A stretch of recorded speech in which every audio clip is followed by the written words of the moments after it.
Ambassador, I will say frankly, I'm one of the people who thinks you should be expelled from this country, and I believe that it's to do with the policies of your state.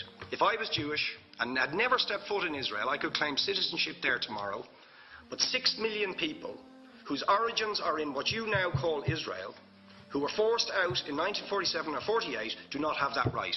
Isn't that part of the reason why the Palestinians are in dispute with Israelis? Because you deny them the right to return to their homes and to their land and to their villages, and that they have a legitimate claim, even under international law, to return, but you deny them that right.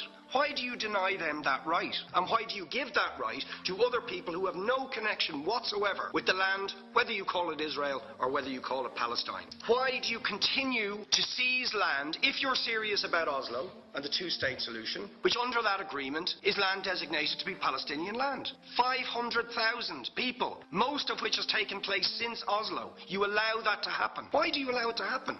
If you're serious about giving this land to the Palestinians, it's absolutely extraordinary. Are you not just taking us, Ambassador, for idiots? That you can say with a straight face, we're serious about peace, but while we're serious about peace, we're going to seize Palestinian land. And you expect the Palestinians to just sit back and do nothing about that. Now, you know what the Palestinian people have been asking for. Far less even than some people would ask for. Because I believe the whole apartheid system should be dismantled. But what they've asked for is to lift the siege of Gaza. Just to lift the siege of Gaza. Let them have an airport. Let them have ports. Let them not be dictated to by a government for whom they do not vote as to what can go in and out of their territories, whether they will have power, whether they will have clean water, whether they will have medicine. What makes you think you're allowed to have nuclear weapons and the fourth biggest army in the world and visit destruction on the people of Gaza, but they have no right to defend themselves? They have no territorial sovereignty over that land. Could you ask questions, please? How do you